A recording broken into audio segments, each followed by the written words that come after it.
Hello students, मैं Rohit Tiwari ambition tutorials Gandhi Ghat Mirzapur नई बस्ती से आपके अपने यूट्यूब चैनल जय आदर्श ट्यूटोरियल्स पे आज हम लोग अवतल दर्पण में वस्तु तथा वस्तु के प्रतिबिंब की विभिन्न स्थितियों का अध्ययन करेंगे दोस्तों।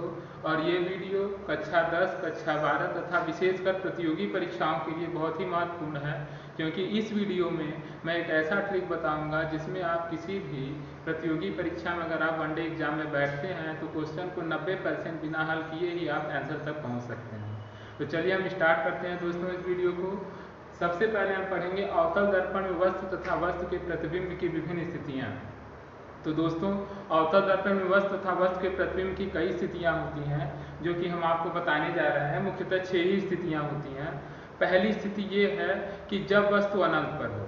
अनंत होने का तात्पर्य ये नहीं है दोस्तों कि वस्तु जो है वो सूर्य चंद्रमा ऐसी नहीं है। अनंत का मतलब यही होता है कि वस्तु जिस भी अवतल दर्पण में रखी जा रही है उसके फोकस दूरी की 2.5 गुने से ज़्यादा दूरी पर हो गई, 2.5 गुने से ज़्यादा दूरी पर हो गई या 3.5 गुने से ज़्यादा दूरी पर हो गई तो उसी को अनंत मान लिया जाता है दोस्तों। ठीक है, यानी अनंत की स्थिति दर्पण या लेंस के फोकस के 2.5 गुने से ज़्यादा दूरी पर ही हो जाती है। तो चलिए हम समझते हैं। तो सबसे पहला नियम है कि अवतल दर्पण में जब वस्तु अनंत पर रखी हो। कहाँ रखी हो? अनंत पर रखी हो। तो देखिए दोस्तों, यदि अवतल दर्पण में वस्तु अनंत पर रखी हुई है तो इस कंडीशन में वस्तु का प्रतिबिंब, आप लोग ध्यान से सुन लीजिए, फोकस पे बनता है। कहाँ पे बनता है? फोकस पे बनता है। वास्तविक, उल्टा, बिंदुवत और वस्तु से बहुत छोटा। कैसा बनता है? वास्तविक, उल्टा, बिंदुवत और वस्तु से बहुत छोटा। तो चलिए देखते हैं। सबसे पहले कंडीशन में, यानी जब वस्तु अनंत पर हो, कि आपका एक अवतल दर्पण हो गया। अवतल दर्पण में, अवतल दर्पण का ये ध्रुव है, ये दर्पण का मुख्य अक्ष हो गया, ये फोकस, वक्रता त्रिज्या फोकस दूरी का दुगना हो गया। मैं बताया 2.5 गुने से ज्यादा दूरी या 3.5 गुने से ज्यादा दूरी पर। तो चलिए मैं वस्तु ये भी यहाँ पर रख दिया। ये वस्तु ये भी हो गया दोस्तों। ए बी किरण आरेख खींचने का नियम, अगर हम मुख्य अक्ष के समांतर किरण ले जाते हैं तो परावर्तन के पश्चात फोकस से जाता है। और अगर, अब मैं बताया भी था आपको कि ये सभी नियम परावर्तन के नियम से ही बनते हैं। ये आज जो भी ग्राफ हम बनाते हैं परावर्तन के नियम के आधार पर होता है। परावर्तन का पहला नियम ही आपतन कोण बराबर परावर्तन कोण। तो देखिए, एक तो ये हो गया। और एक क्या, कैसे हम बनाएंगे कि मान के चलिए अगर हम वस्तु को यहाँ से लाएं, ये भी मुख्य अक्ष के समांतर ही लेके चलें, ये भी मुख्य अक्ष के समांतर जा रहा है तो परावर्तन के पश्चात फोकस से ही जाएगा। तो आप देखेंगे कि दोनों आपतित किरणें परावर्तन के पश्चात फोकस पे काट रही हैं। तो फोकस पे ही वस्तु का कैसा प्रतिबिंब बनेगा?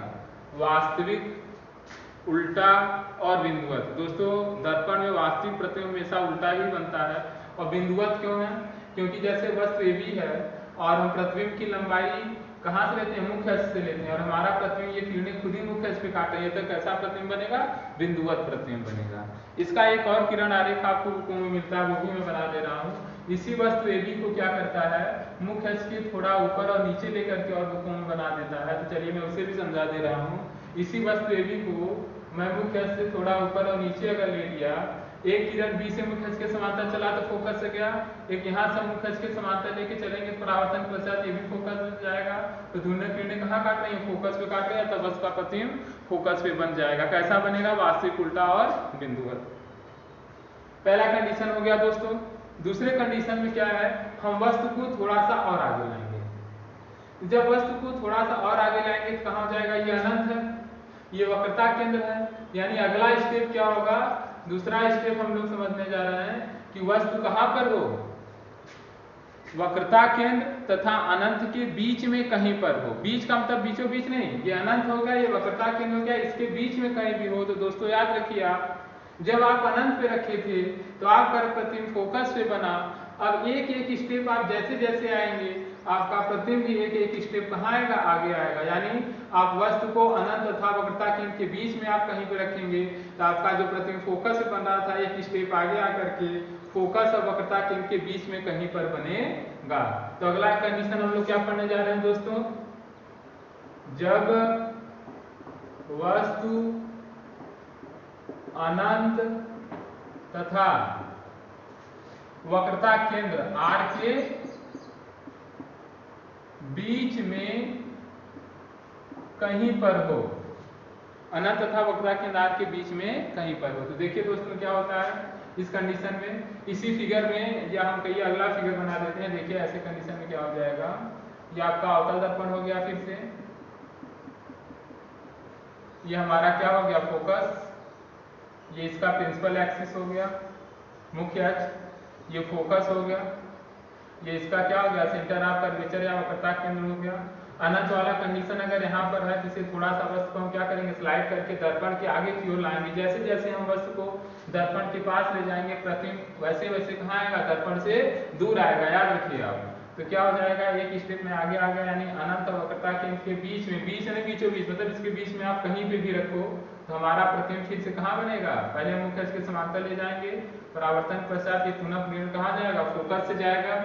उसके बाद अगला नियम क्या है, फोकस से जाने वाली किरणें मुख्य अक्ष के क्या हो जाती हैं, समांतर हो जाती हैं। तो आप देखेंगे दोनों किरणें कहाँ काट रहे हैं, आर और एफ के बीच में ही कहीं काटेंगे, बीच मतलब बीचों बीच नहीं, इसके बीच में ही कहीं पर काटेंगे। ये ए है, तो यहाँ पर दोस्तों हमारा क्या हो जाएगा ए डैश, यानी यहाँ काटा, यहाँ पे हमें बी डैश मिलेगा, मैं बताया था पिछली वीडियो में। और बी से मुख्य अक्ष पे लंब खींचेंगे तो हमें क्या मिल जाएगा, ए डैश प्राप्त हो जाएगा दोस्तों। तो देखेंगे इस कंडीशन में हमें ए बी का प्रतिबिंब कहाँ प्राप्त होगा, आर तथा एफ के बीच में।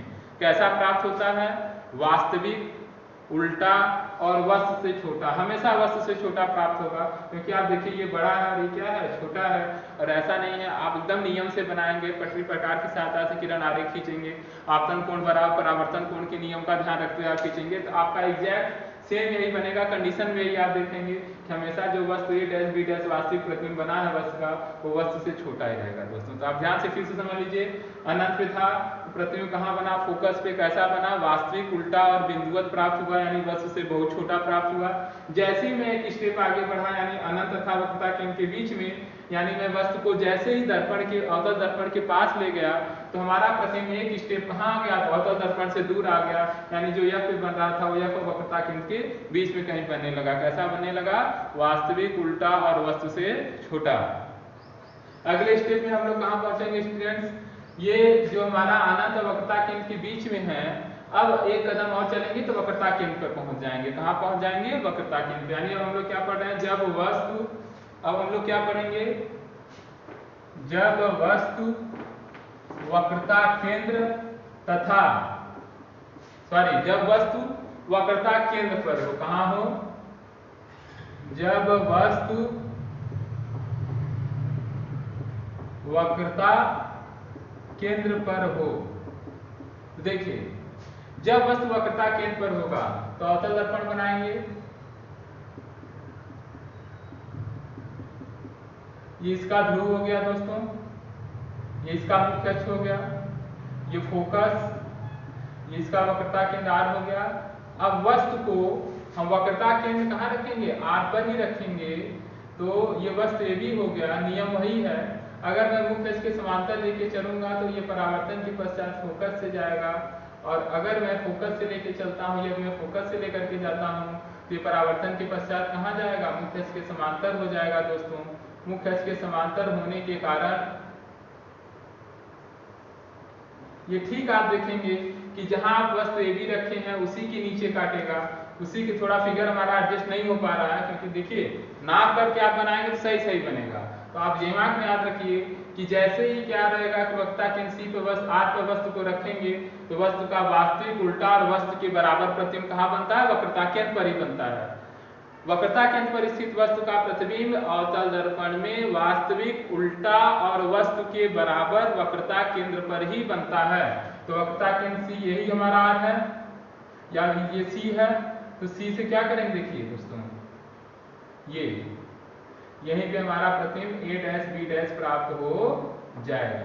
ये ए डैश बी डैश वस्तु ए बी के क्या होगा, बराबर होगा। देखिए पिछले वीडियो में हम लोग देखे थे कि सी और अनंत के बीच में था, हमारा प्रतिबिंब वक्रता केंद्र और फोकस के बीच में बना। जैसे ही हम एक स्टेप आगे आए, वक्रता केंद्र सी पर वस्तु को रख दिए, हमारा प्रतिबिंब एक स्टेप आगे आकर के कहाँ बनने लगा, वक्रता केंद्र सी पे बनने लगा दोस्तों। अब ध्यान रखिए, सी पर जब वस्तु को रखेंगे तो उसका प्रतिबिंब सी पर ही बनेगा और वस्तु के बराबर ही बनेगा, ठीक है। अगला स्टेप कहाँ पहुंच जाएंगे दोस्तों? अब वस्तु को हम C तथा F के बीच में रखेंगे। तो आप समझिए, जैसे ही मैं इस AB को स्लाइड करते हुए आगे बढ़ाया, यानी एक स्टेप आगे लाया, तो हमारा जो प्रतिबिंब है, अगर हम वस्तु को दर्पण के पास लाएंगे तो प्रतिबिंब दर्पण से दूर जाएगा। यानी जैसे वस्तु को वक्रता केंद्र तथा फोकस के बीच में रखा जाएगा तो वस्तु का प्रतिबिंब अनंत और वक्रता केंद्र के बीच में बनेगा, क्योंकि एक स्टेप कहाँ जाएगा? दूर आ जाएगा। तो अगला स्टेप हम लोग अब बताने जा रहे हैं कि जब वस्तु कहाँ स्थित हो? वक्रता केंद्र तथा फोकस के बीच में स्थित हो। तो देखिए दोस्तों, इस कंडीशन में क्या हो जाएगा, आप ध्यान से समझिए, अगर कंफ्यूज ना हो तो इसी में समझा दूं। आप ध्यान से देखो, AB यहाँ पर था, AB को मैं उठा करके यहाँ पे ला दिया, ठीक। ये क्या हो गया? AB हमारा वस्तु C और F के बीच में आ गया। इसे मैं इरेज कर दूं। आप क्या अंतर समझ रहे हैं? मुख्य अक्ष के समांतर जो किरण जा रहा था वो जाएगा ही, समांतर जो गया वो परावर्तित होकर के कहाँ आ गया? फोकस से आ गया। वही नियम है। आप देखेंगे कि जो ये फोकस से जाने वाली किरण थी वो अब थोड़ा और तिरछी होकर के आएगी दोस्तों। देखिए, जब ये किरण फोकस से जाने वाली, क्योंकि अब यहाँ से चलेगी, यहाँ से हम लेकर के आएंगे तो क्या हो जाएगा?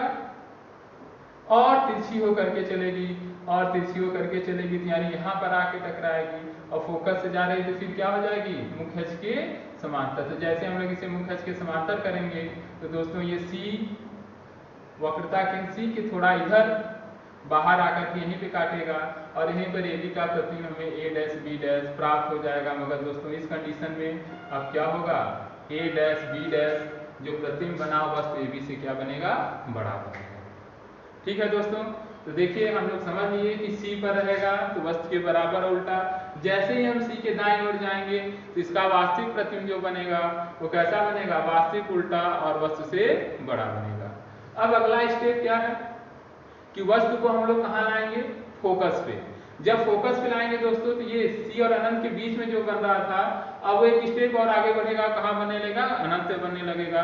और प्रकाश की उत्क्रमणिता के सिद्धांत और संयुग्मी फोकस में मैं समझाया था कि यही होता है कि अवतल दर्पण में यदि वस्तु उसके सामने रखी है जहां उसका प्रतिबिंब बन रहा है, यदि उल्टा कर दें, प्रतिबिंब वाले स्थान पर वस्तु को रख दें तो उस वस्तु का प्रतिबिंब पुनः जहां वस्तु था वहीं बनने लगता है। तो देखिए, जब अनंत वस्तु था तो उसका प्रतिबिंब कहाँ बना था? फोकस पे। और वस्तु AB को अगर हम फोकस पे रख देंगे तो उसका प्रतिबिंब कहाँ बनेगा? अनंत पर बनेगा दोस्तों। तो अगला स्टेप जो हम लोग पढ़ने जा रहे हैं अवतल दर्पण में, वो ये पढ़ेंगे कि यदि अवतल दर्पण में कोई वस्तु कहाँ स्थित हो? फोकस पर स्थित हो, तो उसका प्रतिबिंब कहाँ बनेगा? तो अनंत पे। कहाँ बनेगा? अनंत पे बनेगा। किरण आरेख खींचने का नियम वही है। ये ध्रुव P है, ये इसका मुख्य अक्ष हो गया, ये इसका फोकस, ये इसका C हो गया दोस्तों। अब देखिए, वस्तु AB यहाँ पे मैं रख दिया, ये समांतर लेके चला। एक किरण हमेशा समांतर से परावर्तन पश्चात कहाँ जाएगा? फोकस से जाएगा। और अगर मैं आपतन कोण बराबर परावर्तन कोण से देखूं, अगर ये आपतन कोण है, ये परावर्तन कोण, देखिए किरणें ऐसे समांतर हो जाएंगी, ये और ये परावर्तित किरण एक दूसरे के समांतर हो जाएगा दोस्तों। और समांतर किरणें एक दूसरे को कहाँ काटती हैं? अनंत पे काटती हैं। अर्थात मैं इसे ऐसे बढ़ाता जाऊं, ये कहाँ काटेगा? अनंत पे। अब देखिए दोस्तों, तो कहाँ बना? प्रतिबिंब अनंत पे बना। कैसा बना? वस्तु से बहुत बड़ा। बहुत बड़ा क्यों? क्योंकि जब अनंत पे काटेगा और जहां भी काटेगा वहां से जब मैं मुख्य अक्ष पे लंब खींचूंगा, ये लंब जो आएगा यानी वस्तु का प्रतिबिंब होगा जो कि AB से बहुत बड़ा होगा। यानी अवतल दर्पण में जब वस्तु फोकस पे रहता है तो उसका प्रतिबिंब अनंत से बनता है। कैसा बनता है? वास्तविक, उल्टा और वस्तु से बहुत बड़ा या आवर्धित प्रतिबिंब प्राप्त हो जाता है दोस्तों। ये आप जो है पांचवा कंडीशन पढ़ लिए। अब आगे एक स्टेप मैं लेकर के चलूं, हमारा वस्तु जो है कहाँ पहुंच जाएगा? फोकस तथा ध्रुव के बीच में दोस्तों। यानी अगला स्टेप हम लोग पढ़ेंगे कि अवतल दर्पण में यदि वस्तु को फोकस तथा ध्रुव के बीच में रख दें तो उसका कैसा प्रतिबिंब प्राप्त होता है? तो आप याद रखिए, अवतल दर्पण में जब वस्तु फोकस तथा ध्रुव के बीच में रखी जाती है तो उसका आभासी प्रतिबिंब प्राप्त होता है। आभासी प्रतिबिंब प्राप्त होता है, सीधा होता है और वस्तु से बड़ा होता है, दर्पण के पीछे होता है। यानी फिर से सुन लीजिए, अवतल दर्पण में जब वस्तु को फोकस तथा ध्रुव के बीच में रखा जाता है तो वस्तु का प्रतिबिंब दर्पण के पीछे, अवतल दर्पण के पीछे आभासी, सीधा और वस्तु से बड़ा होता है। इसे फिगर के माध्यम से समझिए।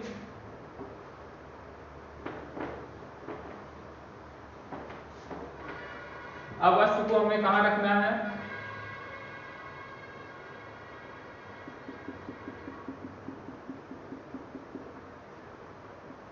ये ध्रुव हो गया, ये मुख्य अक्ष हो गया,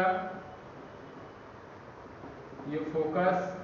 अब वस्तु को फोकस के बीच में, बीच मतलब आप फोकस और ध्रुव के बीच में, बीचों बीच नहीं, कहीं भी आप रखेंगे, ये हमारा वस्तु AB हो गया दोस्तों। अब मुख्य अक्ष के समांतर हम लेके चलेंगे तो परावर्तन के पश्चात फोकस से गया किरण, और अगर हम आपतन कोण बराबर परावर्तन कोण के नियम का पालन करते हैं, ये जैसे मान लीजिए हमारी आपतित किरण है, ये हमारा इतना आपतन कोण है, तो इतना ही परावर्तन कोण होगा, ये ऐसे किरण जाएगा ना दोस्तों। तो आप देखेंगे कि ऐसे कंडीशन में क्या हो जाएगा कि ये जो दोनों किरणें परावर्तित किरणें हैं, ये तो कभी आगे मिलेंगी ही नहीं, अर्थात जब ये आगे नहीं मिलेंगी तो हमारा वास्तविक प्रतिबिंब नहीं मिलेगा, क्योंकि वास्तविक प्रतिबिंब के लिए किरणें वास्तव में काटनी चाहिए। हाँ, यदि इन्हीं दोनों प्रतिबिंब किरणों को, परावर्तित किरणों को हम दर्पण के पीछे बढ़ा दें तो देखेंगे कि ये यहाँ पर ऐसे काटेंगे। कल्पना कर रहे हैं यानी कैसा प्रतिबिंब बनेगा, आभासी प्रतिबिंब। ये किरणें कहाँ काट रही हैं, अवतल दर्पण के पीछे काट रही हैं। अतः और जहां ये काटी है, यहां से अगर हम एक लंब खींच दें मुख्य अक्ष पर, A के सामने A डैश और B के सामने यानी ये B डैश प्राप्त हुआ हमें, सामने नहीं थोड़ा ऊपर होगा, तो क्लियर हो गया कि अवतल दर्पण में जब वस्तु को कहाँ रखा जाता है, फोकस तथा ध्रुव के बीच में कहीं पे रखा जाता है, तो उसका प्रतिबिंब दर्पण के पीछे आभासी, सीधा और वस्तु से बड़ा प्राप्त होता है दोस्तों। तो चलिए एक बार मैं फिर से प्रतियोगी परीक्षाओं वालों के बच्चों के लिए मैं ट्रिक बता दूं कि कैसे आप क्वेश्चन को बिना सॉल्व किए ही तुरंत ऑप्शन को ऑप्शन की मैं कर रहा हूं, क्योंकि प्रतियोगी परीक्षाओं में ऑप्शन रहता है और 9th और 10th में ऑप्शन नहीं रहता है, इस वजह से आपको सॉल्व करना पड़ेगा। और प्रतियोगी परीक्षाओं में 90% अगर आपका क्वेश्चन आ गया तो आप सिर्फ ट्रिक से इसे सॉल्व कर सकते हैं। कैसे सॉल्व कर सकते हैं, थोड़ा सा वीडियो हो सकता है कि बड़ा हो जाए, मगर कोई बात नहीं, आप इसे अच्छे से समझिए, लाइक और सब्सक्राइब करिए, शेयर करिए। चलिए मैं प्रतियोगी परीक्षाओं के बच्चों के लिए ट्रिक बताता हूँ कि क्वेश्चन को कैसे सॉल्व करेंगे बिना सॉल्व किए UVF के फार्मूले से। देखिए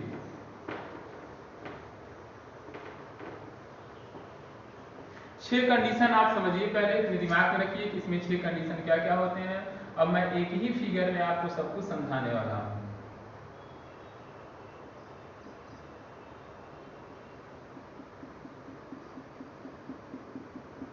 यह अवतल दर्पण हो गया, ये ध्रुव हो गया, मुख्य अक्ष, फोकस, वक्रता केंद्र और ये अनंत होगा। ठीक है, एक मैं न्यूमेरिकल वैल्यू ले लूं, मान लो इसकी जो फोकस दूरी है वो 10 है और वक्रता त्रिज्या तो 10 दूनी कितनी हो जाएगी, 20। ठीक है, और आप जानते हैं कि अनंत पर स्थित रहेगा तो इसका प्रतिबिंब कहां बनेगा, फोकस पे बनेगा। तो यानी U की वैल्यू, U फोकस कितना है 10, कितना है 10, अनंत क्या होता है 2.5 या 3.5 गुना, इसका 2.5 गुना निकालेंगे 25, 3.5 गुना निकालेंगे तो क्या बनेगा 35। यानी अगर फोकस दिया है और कह दिया कि वस्तु 35 सेंटीमीटर की दूरी पर रखी है तो आप समझ जाएंगे या 25 या 35 कहता है, क्योंकि फोकस का 2.5 गुना आप लेते हैं तो अनंत होता है। तो आप अनुमान लगा लेंगे कि इसका प्रतिबिंब कहीं ना कहीं फोकस पे बनेगा। आप 4 ऑप्शन देख लेंगे, फोकस क्या है 10 है, एग्जैक्ट 10 नहीं हो सकता, ऑप्शन देखेंगे, जो ऑप्शन 10 के एकदम करीब रहेगा वही से आप क्या करेंगे, टिक कर देंगे। हाँ, हो सकता है कि सब एकदम पास ही हो, तब आप क्या करेंगे, आपको UVF के फार्मूले तब सॉल्व करना पड़ेगा। मगर प्रतियोगी परीक्षा में दोस्तों ट्रिकी क्वेश्चन होता है, अगर आपके पास ट्रिक रहेगा तो उसमें क्या करना है, आपका तुरंत उसी ट्रिक से लगाएंगे तो आपको राइट आंसर जो है पता चल जाएगा। ठीक है दोस्तों, पहला समझ में आ गया। अगला कंडीशन देख रहे हैं, ये 20 है, मैं बताया कि अनंत तथा C के बीच में वस्तु कहीं रहता है तो उसका प्रतिबिंब कहाँ बनता है, C और F के बीच में। अब क्वेश्चन कर दिया कि वस्तु फोकस दूरी 10 है और वस्तु को जो है मैं 21 या 22 पे रख रहा हूँ, यानी इसके 2.5 गुने से कम, फोकस के 2.5 गुने से कम, 2.2 गुना, क्योंकि 2.2 में आप 10 से गुणा करेंगे तो 22 ही आएगा। 21 या 22 या 23 या 24 तक अगर कहता है तो आप सॉल्व मत करिए, कहाँ बनेगा, C और F के बीच में बनेगा। तो ये C और F के बीच में का मतलब क्या हुआ, ये 10 है, ये 20 है, यानी हमारा आंसर क्या होगा 11, 12, 13, 14, 15, इसी के बीच में कुछ हो सकता है। अब जो ऑप्शन रहेगा उसी के बीच में एक एग्जैक्ट ऑप्शन आप टिक कर ले जाएंगे। तो समझ में आया, अनंत भी रहेगा उसका प्रतिबिंब कहाँ बनेगा, फोकस देखिए अनंत पे रहेगा तो कहाँ बनेगा प्रतिबिंब, फोकस पर। कैसा बनेगा, वास्तविक, उल्टा और बिंदुवत। दूसरा कंडीशन, वस्तु कहाँ रहे, सी और अनंत के बीच में, यानी वस्तु को मैं स्लाइड करके थोड़ा सा खिसका करके आगे ला दिया दोस्तों। ये समांतर वाली किरण तो जो जा रही थी फोकस से वही जाएगी, हाँ जो फोकस से जाने वाली किरण थी वो थोड़ी सी क्या हो जाएगी, चेंज होकर के, यानी सी और एफ के बीच में काटेगा। यानी दूसरा कंडीशन है जब वस्तु अनंत तथा सी के बीच में रहेगा तो इसका प्रतिबिंब कहाँ बनेगा, सी तथा एफ के बीच में बनेगा दोस्तों। कैसा बनेगा, वास्तविक, उल्टा और वस्तु से छोटा। फिर एक स्टेप हम इसे स्लाइड करके यहाँ पे जब ला देंगे सी पर, तो इसका प्रतिबिंब यहाँ जो बीच में बन रहा था स्लाइड होकर सी पर ही बनेगा, यानी सी पर जब हो तो प्रतिबिंब सी पर ही बनेगा। कैसा बनेगा, वास्तविक, उल्टा और वस्तु के बराबर। फिर आप स्लाइड करेंगे, सी और एफ के बीच में आ जाएंगे तो ये स्लाइड होकर के प्रतिबिंब और पीछे आ जाएगा, और बराबर हुआ था अब वस्तु से कैसा प्रतिबिंब बनने लगेगा, बड़ा बनने लगेगा। फिर आप फोकस पे आ जाएंगे तो अनंत पे था, फोकस पे बना, प्रकाश की उत्क्रमणिका के सिद्धांत से फोकस पे है, या संयुग्मी फोकस के सिद्धांत से यदि वस्तु को फोकस पे रखेंगे तो इसका प्रतिबिंब कहाँ बनेगा, अनंत पे बनेगा दोस्तों। और जैसे ही आप एफ और पी के बीच में ला देंगे वस्तु को तो उसका प्रतिबिंब कहाँ बनेगा, दर्पण के पीछे बनेगा, वास्तविक, उल्टा और वस्तु के सॉरी आभासी, सीधा और वस्तु से बड़ा प्रतिबिंब बनेगा। ठीक है, आशा करता हूं कि अवतल दर्पण में वस्तु तथा उसके प्रतिबिंब की विभिन्न स्थितियां समझ में आ गई होंगी। अब हम लोग पढ़ेंगे उत्तल दर्पण में वस्तु तथा उसके प्रतिबिंब की विभिन्न स्थितियां। तो दोस्तों उत्तल दर्पण में मात्र वस्तु की दो ही स्थिति होती है, मात्र वस्तु की दो ही स्थिति होती है। एक तो होती है जब वस्तु अनंत पर हो, और दूसरी अनंत तथा ध्रुव के बीच में कहीं पर भी हो। मात्र दो कंडीशन, बहुत ही सिंपल है उत्तल दर्पण में वस्तु उसके प्रतिबिंब की स्थितियां। नंबर एक, वस्तु अनंत पर हो। ये देखिए मैं उत्तल दर्पण बना दिया, ये इसका मुख्य अक्ष हो गया, इसका फोकस इस साइड होगा दोस्तों, वक्रता केंद्र सीधी इस साइड होगा। वस्तु ये भी चलिए मैं यहाँ पे रख दिया, ये अनंत में मान लेता हूँ, अनंत समांतर जाएगा इस साइड नहीं जाता, इस तरीके से परावर्तित होगा कि मानो कहां से आ रहा है, फोकस से आ रहा है। दूसरा नियम कि जो सी से जाएगा वो सी से ही क्या हो जाएगा, लौट आएगा। देखिए अनंत वाले कंडीशन के लिए अगर इस वस्तु को मैं AB को थोड़ा नीचे ले लूं, जैसे मैं अवतल दर्पण में किया था, तो यहाँ से अगर मैं समांतर लेकर के जाऊंगा तो ये भी क्या हो जाएगा, इस तरीके से मुड़ेगा कि मानो ये कहाँ से आ रहा है, फोकस से आ रहा है। तो दोनों परावर्तित किरणें फोकस पे काटेंगी, यानी अनंत पर स्थित उत्तल दर्पण में भी अनंत पर स्थित वस्तु का प्रतिबिंब कहाँ पे बनेगा, फोकस पे बनेगा, मगर कैसा बनेगा, आभासी। क्योंकि ये हमें आभास हो रहा है कि किरणें पीछे काटेंगे, क्योंकि इधर तो किरणें फैल जा रही है, काटेंगे नहीं काटेंगे तो वास्तविक प्रतिबिंब नहीं बनेगा। हम इमेजिन कर रहे हैं, कल्पना कर रहे हैं, तो आभासी प्रतिबिंब बना। कहाँ बना, फोकस पे। और ये देख रहे हैं जो बिंदु है मुख्य अक्ष पे प्राप्त हो रहा है, यानी बिंदुवत, आभासी, सीधा और बिंदुवत प्रतिबिंब में प्राप्त होगा उत्तल दर्पण में, जब वस्तु कहाँ होती है, अनंत पर होती है। दूसरा कंडीशन है दोस्तों कि वस्तु अनंत तथा ध्रुव के बीच में कहीं पर भी हो, कहाँ भी हो, अनंत तथा ध्रुव के बीच में कहीं पर भी हो, यानी यहाँ हो, यहाँ हो, यहाँ हो। आप खींचेंगे इसका किरण आरेख, देखिए ये समांतर गया तो फोकस वाला कंडीशन है ही। अब हम वक्रता केंद्र सी से लेके चलते हैं, तो वक्रता केंद्र सी वाले कंडीशन में जो इधर से जाता है ऐसा आभास होगा कि सी से जा रहा है तो सी पे लौट आएगा दोस्तों। तो ये आपकी परावर्तित किरण है, देखिए स्वयं परावर्तित किरण है, तो दोनों यही काट रहे हैं, यही हमारा प्रतिबिंब A' B' प्राप्त हो जाएगा। ये प्रतिबिंब कहाँ प्राप्त होगा, हमेशा फोकस और ध्रुव के बीच में। चलिए मैं इस वस्तु AB को थोड़ा और आगे कर दिया, यहाँ पे कर दिया, तो ये तो मुख्य अक्ष के समांतर वाला किरण वही है। अब फिर वक्रता केंद्र सी से जाने वाली किरण की डायरेक्शन थोड़ी सी चेंज हो जाए, क्योंकि जो ये जा रहा था अब ये थोड़ा सा और तिरछा होकर के जाएगा, और तिरछा से यानी सी से ऐसे होकर के जब ये आएगा तो कहने का मतलब यही हुआ कि ये कहाँ काटेगा, हमेशा फोकस और ध्रुव के बीच में, चाहे यहाँ काटे चाहे यहाँ काटे, समझ रहे हैं, यहाँ काटे।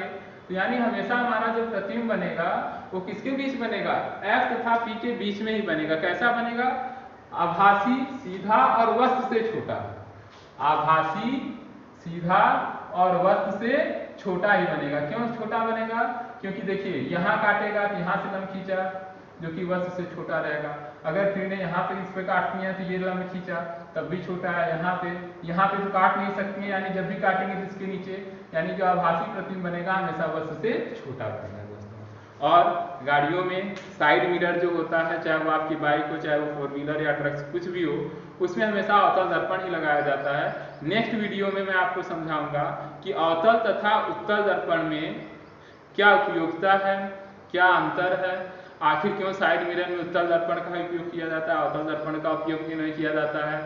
सर्च लाइट अवतल दर्पण का यूज करते हैं, या मान चलिए स्ट्रीट लाइट होती है उसमें किस दर्पण का उपयोग करते हैं। डॉक्टरी जो होती है, डॉक्टरी में जो डॉक्टर्स होते हैं दांत की जांच करते हैं, वो किस दर्पण का यूज करते हैं। ठीक है, नेक्स्ट वीडियो में आपको बता दिया जाएगा, फिर आपका दर्पण जो चैप्टर है वो नेक्स्ट वीडियो में समाप्त हो जाएगा। वीडियो को ज़्यादा से ज़्यादा लाइक करिए, शेयर करिए, सब्सक्राइब करिए। यदि आपको समझ में आ रहा है, पसंद आ रहा है, इसे ज़्यादा से ज़्यादा शेयर करिए, अपने दोस्तों तक पहुँचाइए। धन्यवाद।